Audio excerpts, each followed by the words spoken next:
Good afternoon. It's the 10th day of June 2023. Welcoming you back from Heroes Day celebrations. I believe you really had an amazing day. And of course, as a national broadcaster, we're giving you all that information as it was coming through. It's always a pleasure. When you choose us, you make us proud. My name is Sandra Kahunde, coming to you live from Broadcast House, Nile Avenue. Happy to be here to serve you and to bring you what is making news this Saturday afternoon. Now, straight into our activities. Over 800 kilograms of immature fish and illegal fishing gear have been impounded burnt at Kaiso and Kijagi landing sites in Hoima district in an operation by Uganda People's Defense Forces Fisheries Protection Unit. Illegal fishing gear was also seized and destroyed. 50 beach signs.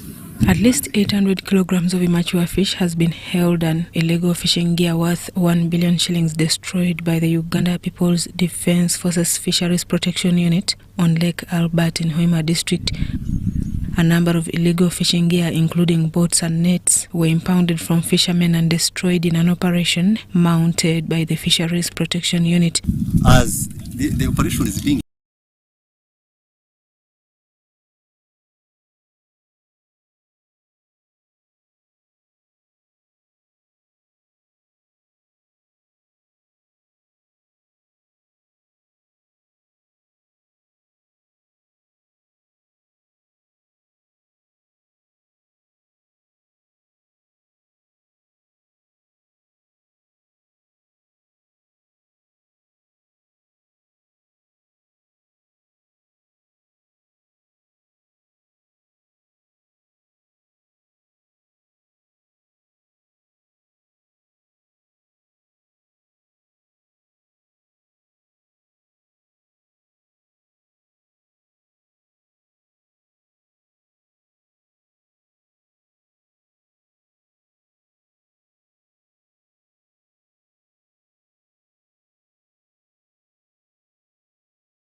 Vice Chancellors in the country under the umbrella organization, Vice Chancellors Forum, have embraced the arrangement by the National Council for Higher Education of reviewing outdated academic disciplines by the end of November 2023. Let's take a look.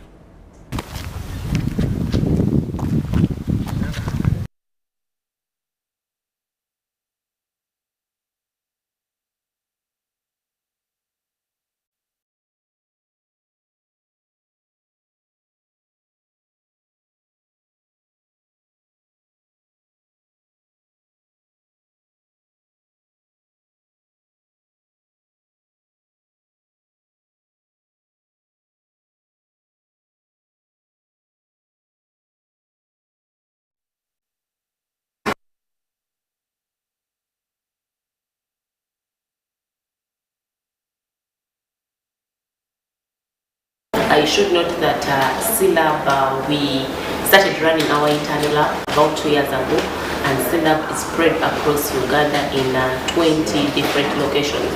So the students of Eastpart University, from whichever location, will have a placement in any of the CLAB facilities across Uganda, and the ones who are in Kampala will have their practice with radiology. More updates. The National Drug Authority, NDA, has commemorated the second annual Pharmaceutical Quality Control Convention, focusing on the crucial role of data integrity in upholding the quality and safety of pharmaceuticals and healthcare products. The convention aims at addressing emerging challenges and promotes collaboration within the industry. The National Drug Authority, NDA, committed to its mission of protecting and promoting human and animal health through effective drug regulation. It is striving to implement rigorous standards and processes to ensure safety, efficacy, and quality of pharmaceutical products compliance with international standards, and promoting innovation within the sector. What we need in this country now are people to produce as much as possible so that in case we are producing enough, then we shall not be needing importation of any drugs from outside. But also, we have also to think about the so-called orphan drugs.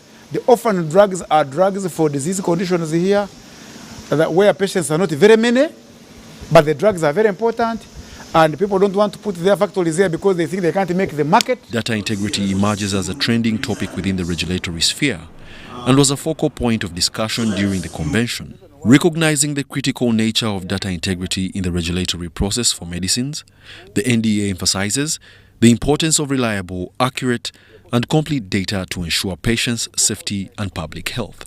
Inspecting the manufacturing processes to see how the drugs are manufactured. That is GMP. They must comply with good manufacturing processes. What is being lectured here today is part of GMP, data integrity. But otherwise, we inspect these factories and we're a center of excellence on the African continent as far as GMP is concerned. The convention recognizes the ongoing challenge of maintaining data integrity due to the use of electronic data systems and the evolving complexity of pharmaceutical manufacturing. Thus, stakeholders are encouraged to identify emerging issues, share best practices, and collaborate on solutions to ensure safety and efficacy of medicines and healthcare products. Now to other updates, Uganda is taking significant steps to improve education for all children. The government, in collaboration with Uganda and others, is working to enhance accessibility, quality and equality in the education system. The initiative aims to add value to Uganda's education through training programs for lecturers, curriculum improvements, and positive change in the sector. A consortium has been formed, bringing together stakeholders from across the country to work together towards educational transformation. Standing here together to say, can we think for our country? Can we think for our children? Because they deserve a better education. This country, Uganda, deserves a better education. You, the media, deserve a better education. Everyone in Uganda deserves a better education. So that is what we are here to craft. That is what we are here to imagine. We are imagining the future with graduates who are value-based, graduates who have ethics, graduates who are skilled, graduates who are all-round, who are problem solvers, who are critical thinkers. Not graduates who have just to present papers. Representatives from Wood and DAD and educational institutions such as Livingstone University express the excitement and dedication to supporting Uganda's education system. Here for education, working together with SEMO and with a consortium of organizations to improve the quality of education. But we do more in Uganda, as we have already a program on apiculture and also on water. That's what we do in the different areas in Uganda. The collaborative efforts seek to create a brighter future for education in Uganda with a focus on values and systematic change to ensure quality education and equal opportunities for all children. To do that from Budaka because of the communities we have around there, they are not well, what can I say, as far as development is concerned, they seem to be quite lagging, but we want to support them, work with them, and produce men and women who support the development of Uganda following the vision of the country, NDP3 and the vision 2040, so that whatever education we give rhymes with what the government has, and we hope to accomplish that through such partnerships. There are single mothers who are teachers, there are single fathers who are teachers, that you see that they are really the most needy. They uphold the children and they have not run away from their children as their partners have left them with.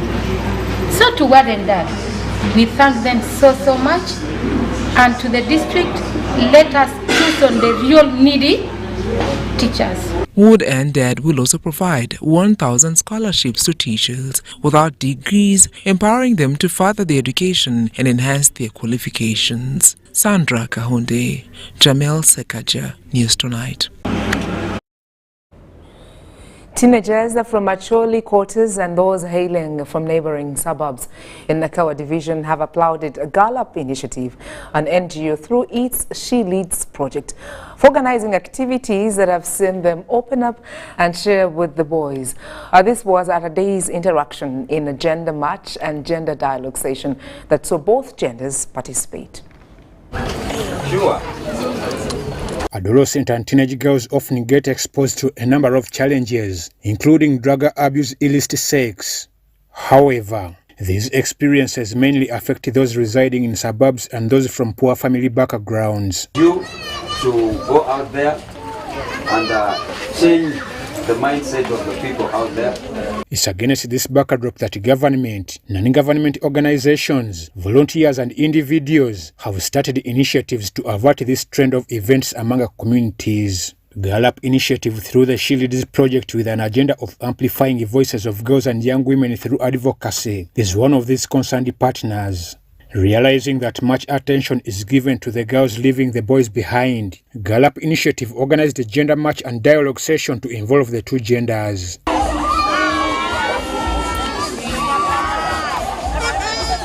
Young women are optimistic that through such interactions, girls can be relieved of the trying moments due to drug dependency, as these keep them busy.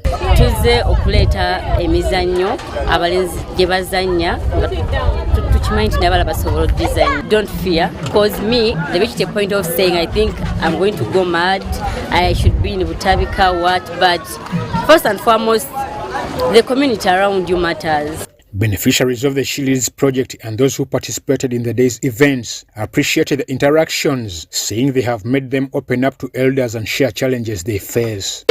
Ng'omuwala naye nga ng'omuntu nga weetya naye nayiga okubeera nga nti mbeera nga ndi active, nga mbeera siri shy mu bantu, n'embeera n'enjiga okuba nti olina okubeera n'emikwano. Era tubazanya n'abawala kyenfunyemu okwetegeera mu mwaka kyasobola okukola n'omuza asobola okikola. Had a disability called mental illness, naye nga nkirwanyisiza kigaanye. Kati mukwano gwange n'aŋŋamba weetaaga omuntu okubuulira, towetaaga muntu naye weetaaga amaka gagenda okukyusa obulamu bwo. N'enjoyininga n'ensangayo abantu bangi abawala balina ebizibu ebisingako ku nze. Local leaders lauded Girl Up initiative through the She Leads project for sensitizing communities. Lack of sanitary pads was cited as a big stumbling block to the girl child education in Acholi quarter suburbs and its surroundings. Abaana abawala abasinga balemereddwa okusoma lwa kutya bintu ebyo. Ajja n'ayingira mu nsonga ze natyo okumusekera n'amala ewiiki nnamba nga takola ki nga tasoma lwakuba alemereddwa pads. Kuba kati pads ziri expensive. Pads emu egula 35,000 naye omuntu avudde ebbanda mu Slums area 35 zasuubira okulyamu emmere oba okulyamu lunch oba supper. She Leads project coordinator Sharon Nayebare elaborates on the essence of the gender interaction that aims at putting an end to discrepancies between the feminine and masculine gender. The purpose of this whole thing is to break those norms around gender, to say a girl cannot do this, a boy cannot do this. We are trying to say that girls are supposed to compete the same opportunities with boys. Trying to say that girls are supposed to compete the same opportunities with boys. If I can compete, like if I can compete for maybe for a catering, maybe a catering service, a boy can also compete for that opportunity. If I can be a footballer, a boy can also be a footballer. So we are trying to make sure those girls and boys compete for those same opportunities, but also have equal rights in this community. I'm Ivan Juko for UBC.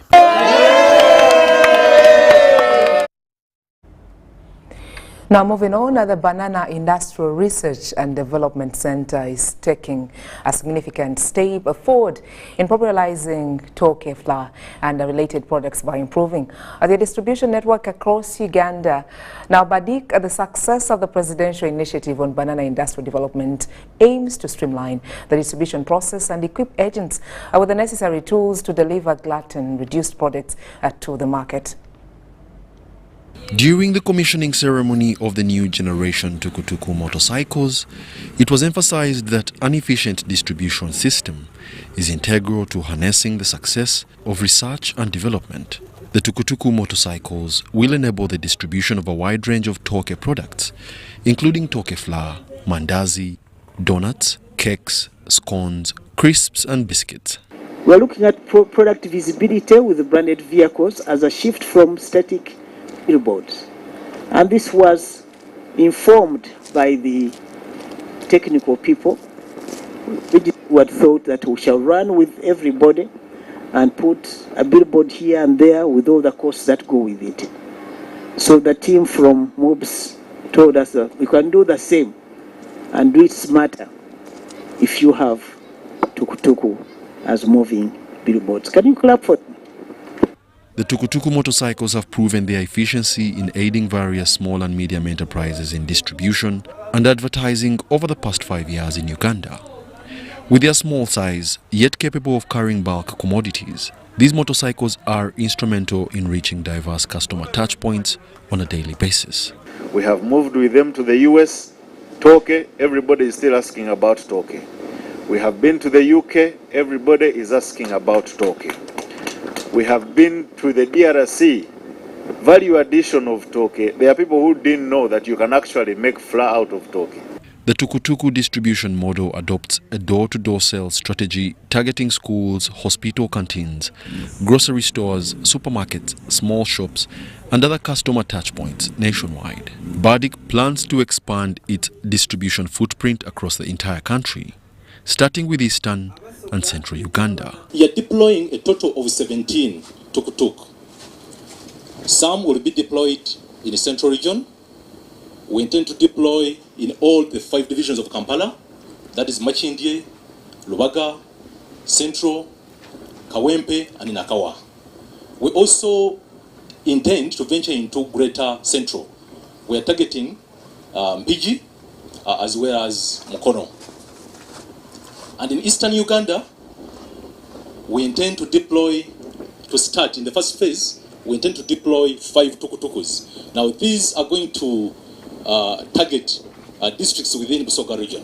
The commissioning of the new generation distribution tukutukus marks just the beginning of Bardic's commercialization efforts. A revised distribution strategy will be unveiled during the launch of their first hub in Jinja. More news and updates shortly after these messages when I do return.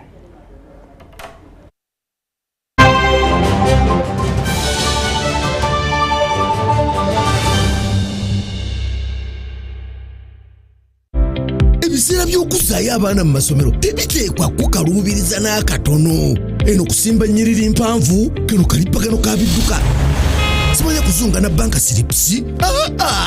Kati osobola okusasula school fees z'omwana wo ate n'okola n'ebirala ntoko ku ssimu ye ey'omu ngalo. Ekikola kyangu nnyo. Nyiga bunyizi *165*8 ogoberera ebikulagiriddwa oba okozese app ya MTN Momo. Ate kati okola ki olwaleero? MTN Mobile Money Uganda Limited erungamizibwa banka enkulu eya Uganda. This isn't just a girl. She is the future. This is a teacher, a doctor, a community leader, our future president. She is our family's pride, and as her father, I will protect her from child marriage and talk to her about the dangers of teenage pregnancy. We each have a role to play in empowering our teenage girls to protect them from child marriage and pregnancy, because when we empower them, we empower our nation. Protect the girl, save the nation. Take action. Report any case of defilement or child marriage to the police or call Sawuti 116.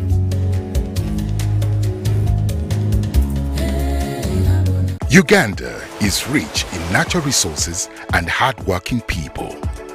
But to turn these resources into real progress and development, we need to invest in our infrastructure, education, and healthcare. That's where taxes come in. When we pay our taxes, we are investing in our country's future.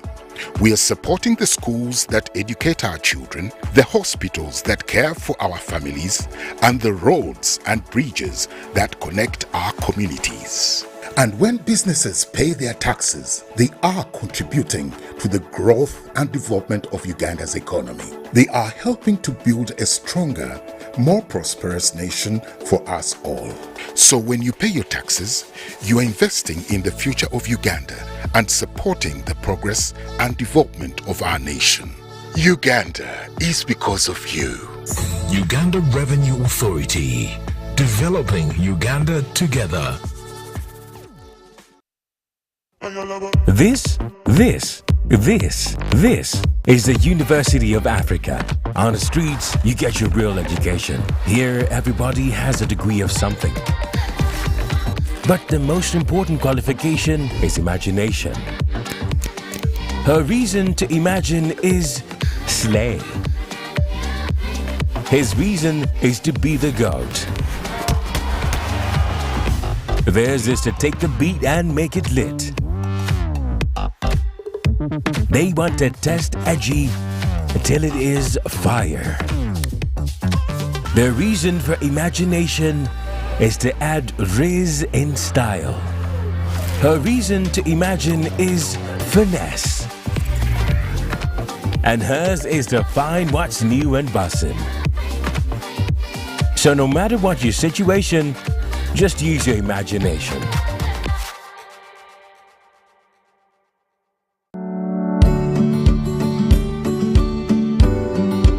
The Resol Agribusiness Show is here under the theme Revolutionizing Agriculture through Value Addition, Innovation and Technology, scheduled for 13th to 16th June 2023 at Ohinga Stadium for Portal Tourism City, with a free medical camp running throughout the show. Entrance is totally free. To sponsor, partner and participate, contact 0702 301 059 or 0773 458-492 or 0773-301-059.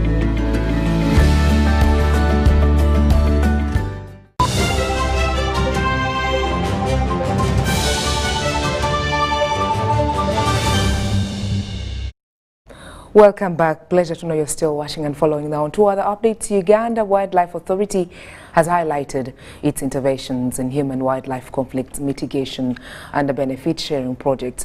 The efforts are geared toward building electric fences, compensation of people affected by human-wildlife conflict, and revenue-sharing scheme around Queen Elizabeth National Park. Human-wildlife conflicts have over the years been a common phenomenon in communities around Queen Elizabeth National Park. To mitigate conflicts and ensure coexistence, the Uganda Wildlife Authority has extended efforts in building electric fences and compensation of people affected by wildlife as provided by the Wildlife Act of 2019. We started with the first 5 kilometers that were constructed in Rubirizi district on pilot basis, and we saw it was working very well. So we decided to extend it to other areas, and so far in Rubirizi we have 19.5 kilometers, and in Kasese here we have so far 29.2 kilometers of the electric fence. Whoever you see there, the money they have paid, it's $100 not so. Yeah, $10 go to the communities, and we use this money as a compassionate arrangement for those ones who suffer losses occasioned by wildlife, specifically the lions, so that we are able to compensate them on a compassionate arrangement. According to Stephen Nyaduru, the tourism warden of Queen Elizabeth National Park, the increasing population of indigenous people living in the 11 fishing villages around the national park has made it difficult to live with wild animals, which explains the revenue sharing program aimed at conserving both human and wildlife. We engage with the communities. They put beehives along the boundaries. One, for us, that is the mitigation measure for human-wildlife conflict, especially the the elephants cannot pass through the beehives because they fear the bees. That is one method we are using. Two, the second one was we are using the planting of the Mauritius thorns. These are plants, when they grow, they have thorns. the elephants and the buffaloes cannot penetrate. Then the third one we were doing was digging of the trenches. UBC spoke to farmers in Rutoke Sale, Moja Town Council, to understand how they have lived around the national park before and after the erection of the electric fence. But tunakufuna wayeno nga ensolo zitulumbira ddala mpaka mu maka gaffe nga ziri emmere zitta abantu baffe. Luli twali tusula bweru nga tukuuma enjovu naye kati tetukyasulayo. Kasookedde tufuna akawaya kano oba fensi eno tewali muntu yenna yali afudde kubanga tewali kisolo kyonna ekisala okujja eno kujjako emmese. This is Chris Kaseki, the proprietor of Lakasuwa Beekeeping Association in Chikorongo, Lake Katwich Sub-County. He is a beneficiary of the revenue sharing scheme offered by Uganda Wildlife Authority. He explains to us how the beekeeping project has impacted their lives. We have benefited, like I've been to school, I've studied wildlife to a diploma level. I did wildlife and natural resource management. The other members that have benefited in a way that they bring their honey to the association and we sell it, like you saw the location of our site. We have members who have sponsored their children through school. As a community, we have bought 2 tanks, one 5,000 and another one 10,000 liters. Our place has no water, so this water, the tanks we have brought, and because of the association, they're helping the community. Joshua Kagoro, UBC News in Queen Elizabeth National Park.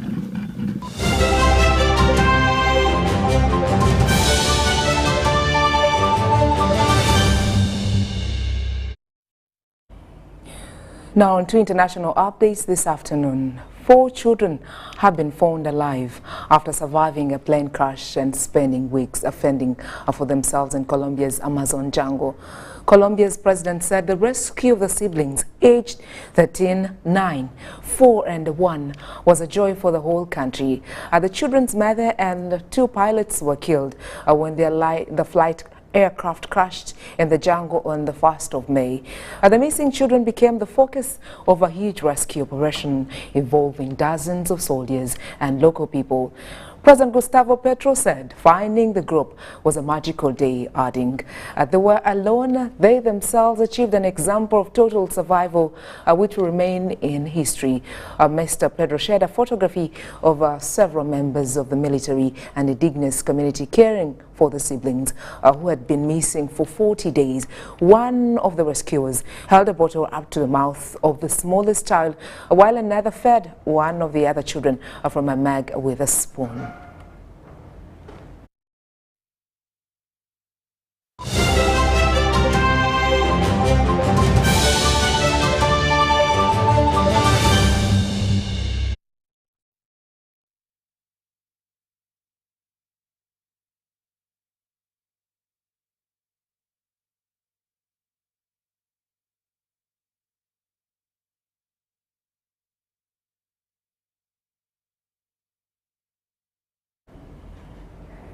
It's 48 days to the Netball World Cup in South Africa. Team Uganda has intensified training. The team has since shifted its training from Lobowa Bible Health to Lugogo Indoor Stadium to ease its preparations and closed doors.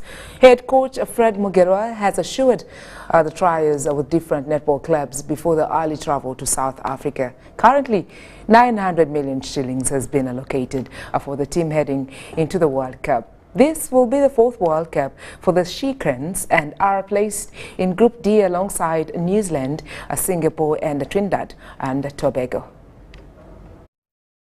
Like so many interruptions from people who could come around, but at least we see there's a lot of privacy for us. We still have enough time for training, and the time is when we used to have the non-residential, like there used to be lots of disturbance from rain, at times like we could not even train the whole day, but right now we're in the residential, we find each and everything is okay, and the court is very okay, and even the place where we are accommodating, everything is very okay. I know for these remaining days for the World Cup, shall we make sure we utilize each and every day very well, because now we don't have anything which will be disturbing us. It helps the team to get together for good time, because once when you have that enough time for being together, it will be very easy for you to have that togetherness. Or like if you have like missions to achieve, you'll be always being together once when you're done with the training, you go and be together, eating supper together. You should be sharing each and everything which you want to achieve for this purpose of training. I see being in a camp is the best option for us to be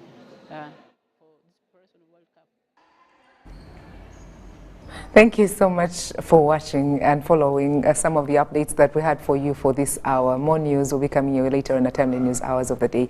Keep watching the national broadcaster from the entire team behind the scene and myself, Sandra Kahunde. I wish you a beautiful weekend. God bless you.